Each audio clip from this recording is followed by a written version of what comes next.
Thank you for joining me, Ashwin Berry, on NMH at 1 as we highlight the news making waves in Namibia and beyond, ranging from current affairs to community stories, sports and economic news. Coming up in this broadcast, Swakopmund mayor addresses increasing number of fire outbreaks. NamRA shocks Chinese firm with $33 million Namibian tax deduction. And Namibia's beef exports are up by 38%, as well as US accused of concealing data about UFOs and aliens. Follow all of our programs on oneup2.com, DSTV 285, GoTV 25 in Namibia. Midday news update after the break.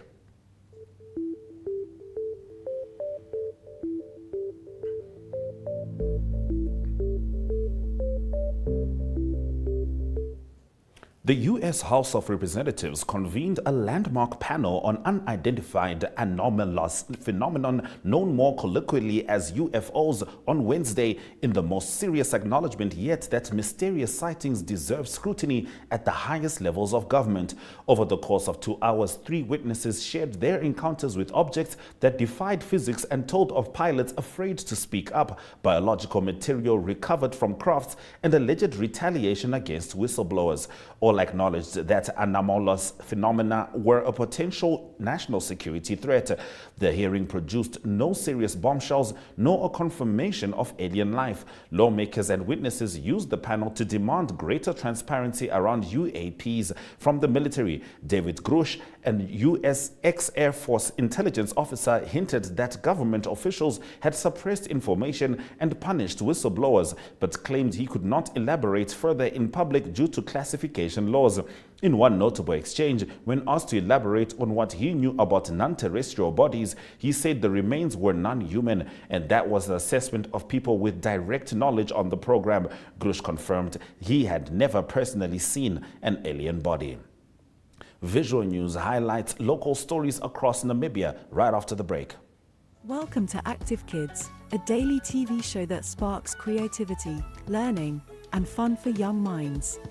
With exciting activities and lessons, Active Kids inspires curiosity and a love for learning. New face to the 15. The perfect mix of play and education.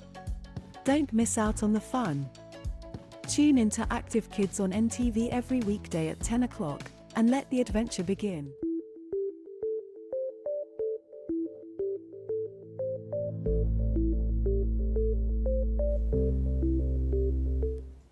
Yesterday, Swakopmund Mayor Dina Namobes expressed concerns about the increasing number of fire outbreaks which the town has been experiencing. On Wednesday this week, 6 shacks were gutted in a fire that took place in Mondesa's Tulinawa suburb.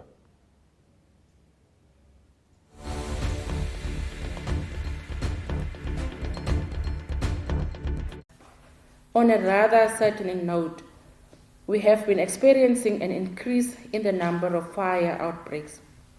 Just this month, we have recorded fire outbreaks on the 5th of July, which affected a family of 4, another one on the 12th of July, which affected more than 38 victims, and again yesterday, sadly, there was another fire which affected more than 23 victims. This is becoming worrisome, and I understand it is also a difficult time for our community members who suffer as a result of this. However, we would like to stress on the importance of taking precautionary measures in order to curb these fire outbreaks. As council, we have been assisting the victims with basic items, and I would like to express our profound gratitude to our stakeholders who have come on board to render their support. Before I conclude the announcements, in response to the safety meeting that we held last month, the Council, in conjunction with the Namibian Police, will have a joint operation where they will conduct safety and security inspections. Through this, we hope to address the rise in crime in our town, especially at the identified hotspots. As Council, we strive to ensure the well-being and safety of our residents and are working tirelessly to combat the challenges. However, alone we won't be able to do, but through collective efforts we can reach our goals. With that said, thank you for your undivided attention, and let us now proceed with the agenda. I thank you. After the break, Namibian Sun leads us into the newspaper review segment. Welcome to My.NA Cars, your ultimate destination for everything automotive. I am your host, Diana Master. Teamwork makes the dream work, right? Discover the latest models, innovative technologies, and expert insights from our passionate hosts. Learn essential maintenance tips and get exclusive behind-the-scenes access to the automotive industry. Don't miss My.NA Cars on NTV every Thursday at 2100 hours. Tune in and ignite your passion for automobiles.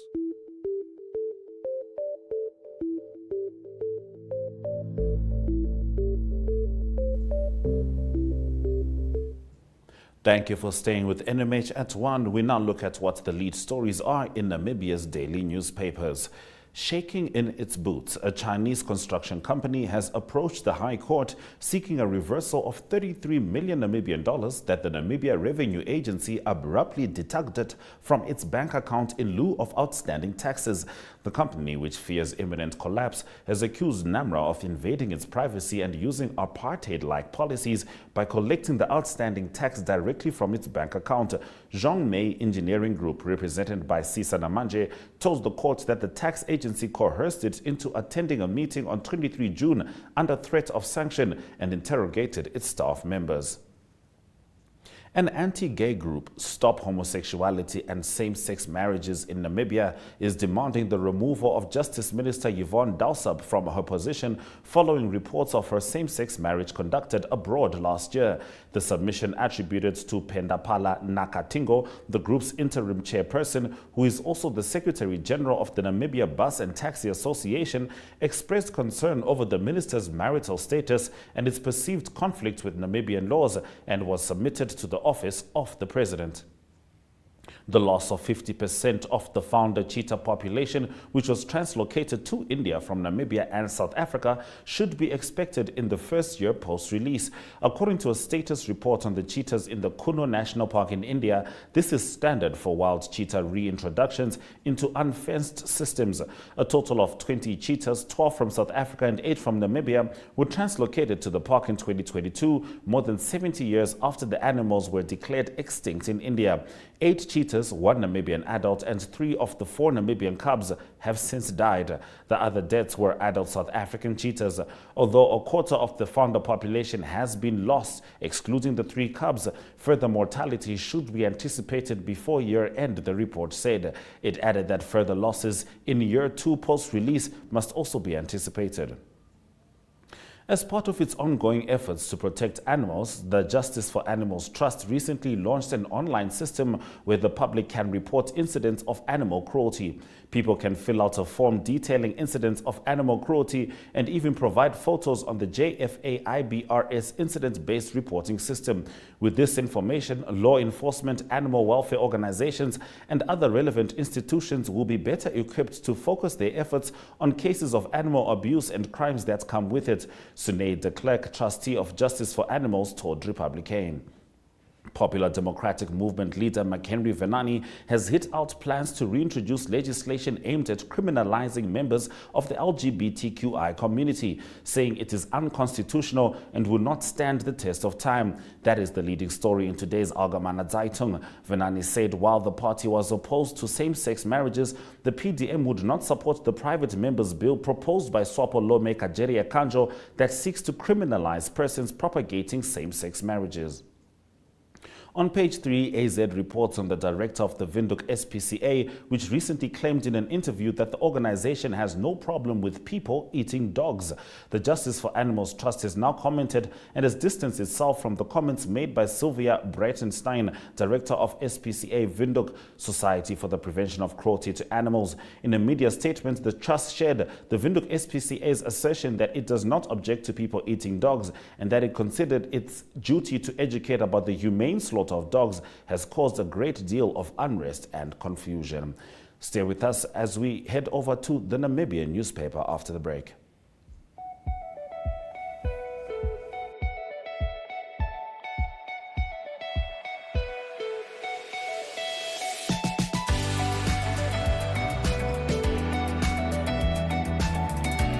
to another exciting episode of Top Review.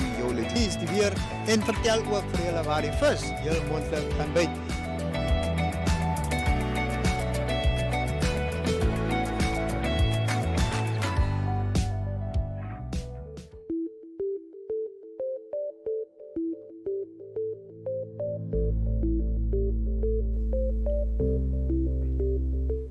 Let's continue with the newspaper review. Former Cabinet Minister Jerry Kanjo has requested SWAPO President Hage Geingob to convene an extraordinary Congress this year to nominate the ruling party's presidential candidate for the 2024 national elections.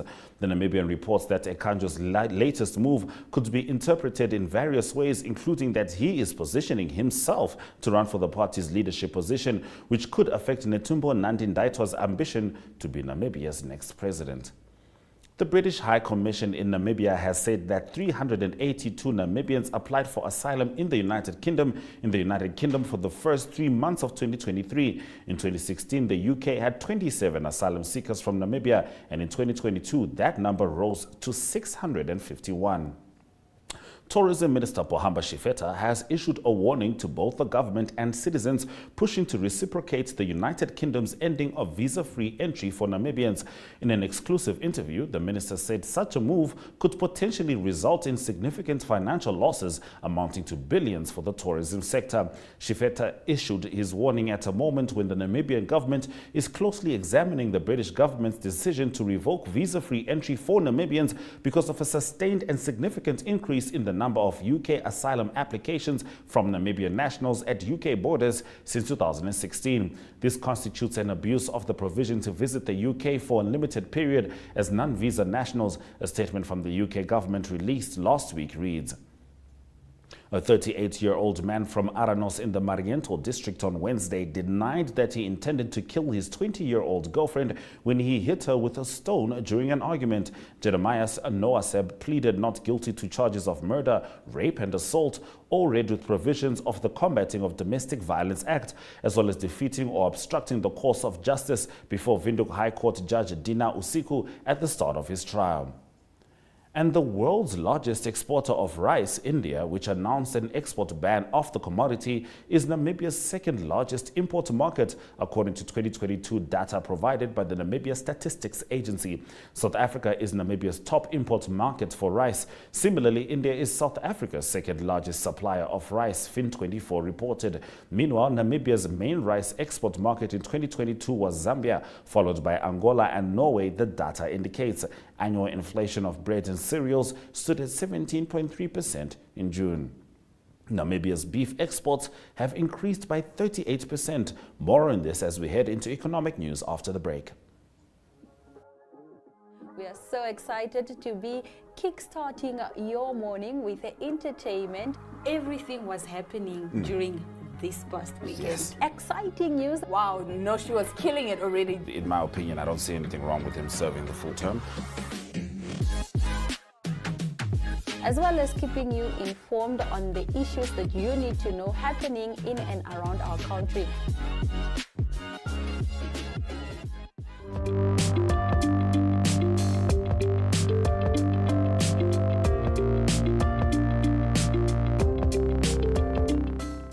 Let's get into the economic news.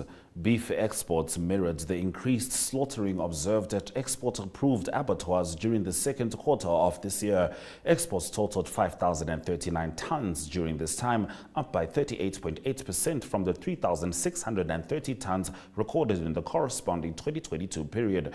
Additionally, the Rundu abattoir is expected to resume operations in the coming months, the meat board said in its second quarter statistical report. This will serve as an additional marketing stream for northern farmers, which will inadvertently complement beef exports to regional markets. Export-approved abattoirs have over the past couple of months increased their supply of beef into the domestic market, and this has reduced the volumes of beef entering the country, particularly offal products, it said. During the quarter under review, beef imports dropped by 52.4% from the 547 tons imported during 2022 to 260 tons this year. These imports comprised of offal and canned beef only, which accounted for 23.8% and 76.5% of all beef imports, respectively. Let's head into the economic indicators.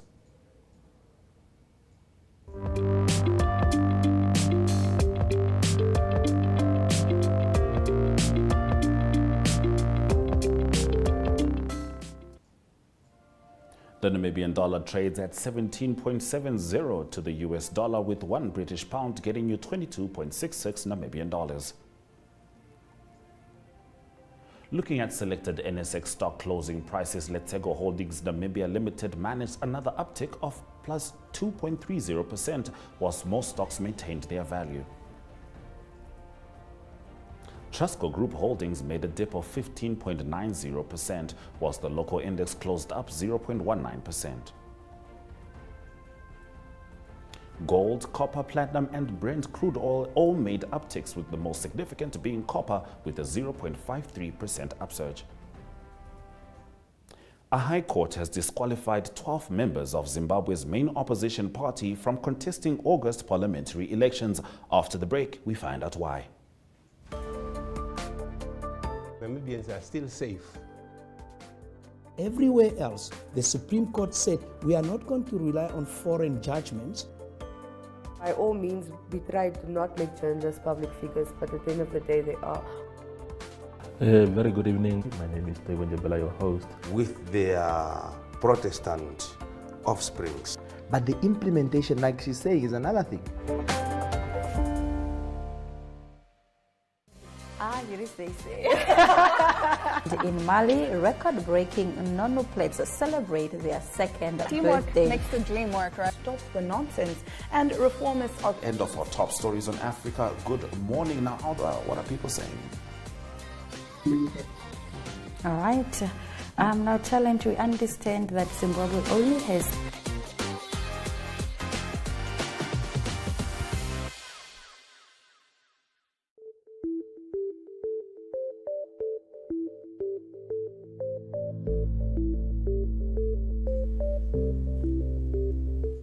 Let's head into the news stories stemming from the African continent.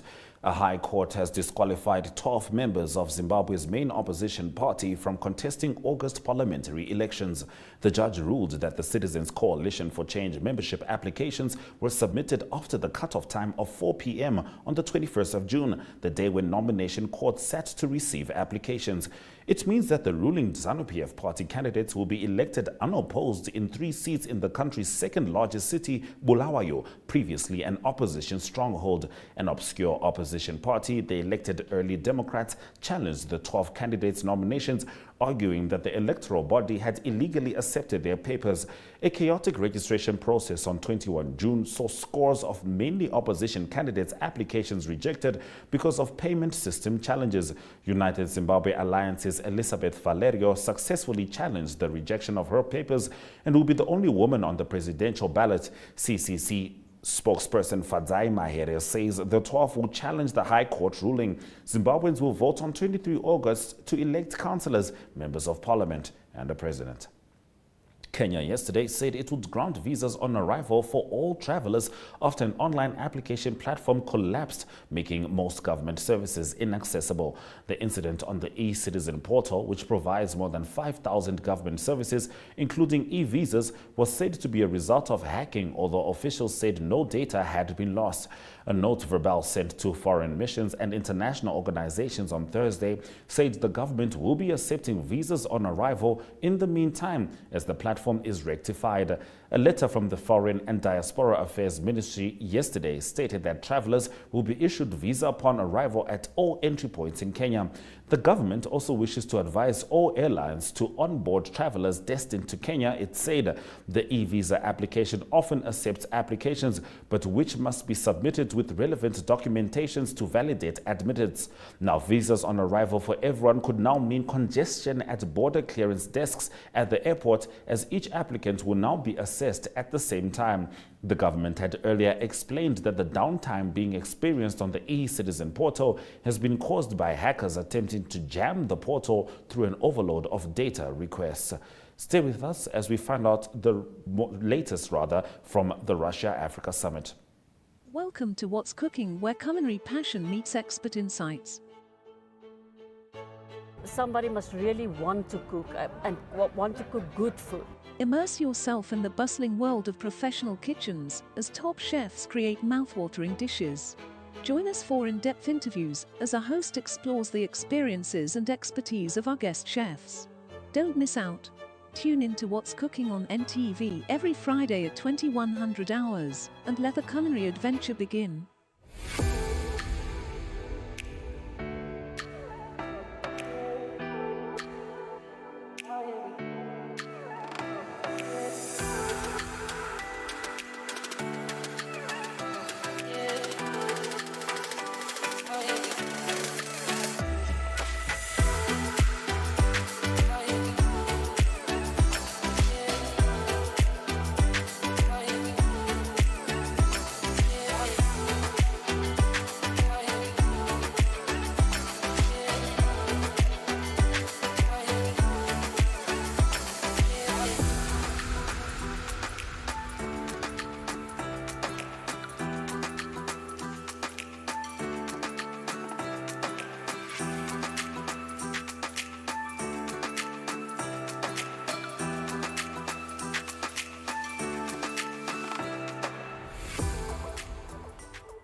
Let's get into the international news. Russian President Vladimir Putin has said his country will continue to export grain, including some free shipments to Africa despite sanctions. While discussing the halted Black Sea grain deal at the Russia-Africa summit in St. Petersburg, he promised large no-cost shipments of grain to 6 African countries. Our country will continue to support needy states and regions, in particular with its humanitarian deliveries, said Putin. We seek to actively participate in building a fairer system of the distribution of resources. We are taking maximum efforts to avert a global food crisis. He referred to the difficulties of maintaining the supply with what he called illegal sanctions, which seriously impede the supply of Russian food, complicate transportation, logistics, insurance, and bank payments. Delegates from many African nations called for an effective deal on grain shipments. Chairperson of the African Union and President of the Union of Comoros, Azalia Assoumani, said an agreement must be possible to try to save thousands of people who are dependent on these imports. Typhoon Doksuri swept into China's southwestern Fujian province earlier today, unleashing heavy rain and violent gusts of wind that whipped power lines, sparking fires, uprooting trees, and forced factories and shopping malls to shut. The second strongest typhoon to land in Fujian after deadly typhoon Meranti in 2016 forced the closure of schools, businesses, and the evacuation of workers from offshore oil and gas fields, said state media. There were no immediate reports of injuries or fatalities, unlike Meranti when it caused at least 11 deaths after it made landfall near the port city of Xiamen. Doksuri's wind speed was clocked at 137 kilometers per hour, according to the National Meteorological Center. Hourly rainfall in Xiamen, Quanzhou, and Putian exceeded 50 millimeters, according to China Meteorological Administration. There are no cars on the roads, and factories and shopping malls are closed. Social media videos showed electrical power lines sparking and bursting into flames as winds thrashed Xinjiang, a city of 2 million, while Quanzhou massive trees were uprooted and left in the middle of roads. Stay with us as we head into local sports after the break. Welcome to Active Kids, a daily TV show that sparks creativity, learning, and fun for young minds. With exciting activities and lessons, Active Kids inspires curiosity and a love for learning. New face to the 15. The perfect mix of play and education. Don't miss out on the fun. Tune in to Active Kids on NTV every weekday at 10 o'clock and let the adventure begin.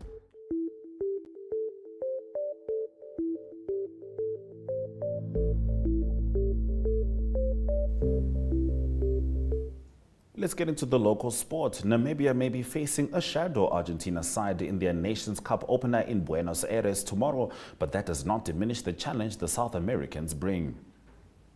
Women's football is not an afterthought at the Namibia Football Association, says the National Federation's Interim Secretary General Jochen Traut, reacting to the outcry over Tura Magic Ladies' exclusion from the upcoming CAF Women's Champions League qualifiers. And MTC Nesta Sunshine Tobias Boxing Academy will host the Independence Boxing Bonanza Together as One, Part 10 on 1 September, with 3 mouth-watering bouts on the card. Yesterday, boxing promoter Nesta Tobias announced 3 bouts that boxing fans can anticipate for the night. In the national title fight, Emmanuel Munganjela will face Hedison Ngipondoka. Let's swing over to international news in the sports world. Welcome to My.NA Cars, your ultimate destination for everything automotive. I am your host, Diana Master. Teamwork makes the dream work, right? Discover the latest models, innovative technologies, and expert insights from our passionate hosts. Learn essential maintenance tips and get exclusive behind-the-scenes access to the automotive industry. Don't miss My.NA Cars on NTV every Thursday at 2100 hours. Tune in and ignite your passion for automobile.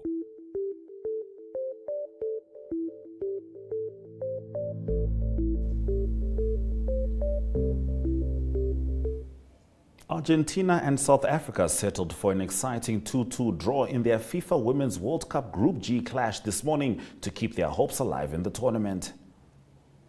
Having experienced players at a tournament is key to determining how far a team will go. The Spa Proteas will be counting on that when they take to the court in the Netball World Cup. The host nation opens its 2023 Netball World Cup campaign against Wales on 28 July at the Cape Town International Convention Centre. The 16-team global competition will run until the 6th of August.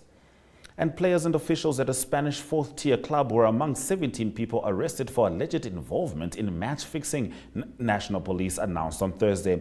A police statement said 11 of the arrests took place in Melilla, one of the 2 Spanish enclaves on the coast of Morocco, but did not name the club that is involved. Stay with NMH at 1. We'll be heading into the highlights soon, but prior to that, Michael Kayunde is coming through with the Gig Guide.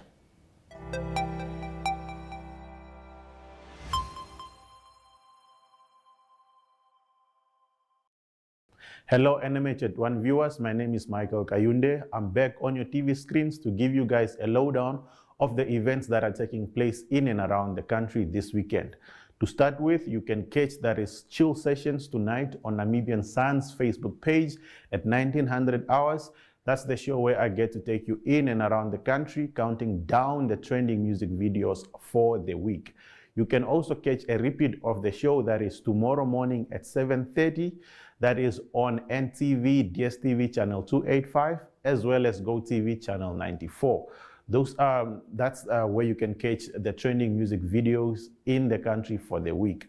Moving along with another event that you can catch this weekend, you can catch that is the Seawork Seafood Festival, powered by Bank Windhoek. It's taking place at the Olympia swimming pool. It started yesterday on Thursday and it's going until tomorrow, Saturday, the 29th of July.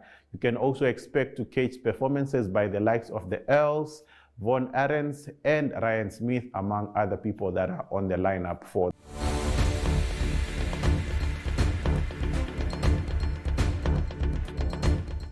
Here are a few highlights from today's broadcast. A high court has disqualified 12 members of Zimbabwe's main opposition party from contesting in the August parliamentary elections. And Russian President Vladimir Putin has said his country will continue to export grain, including some free shipments to Africa. This is in despite of sanctions. Those have been your highlights, and remember to tune in every weekday at 1 p.m. to spend your lunch hour with NMH at 1. That last image you saw was, of course, the MTC Nesta Sunshine Boxing Academy, which will host the Independence Boxing Bonanza Together as One. From me, Ashwin Berry, have a happy weekend.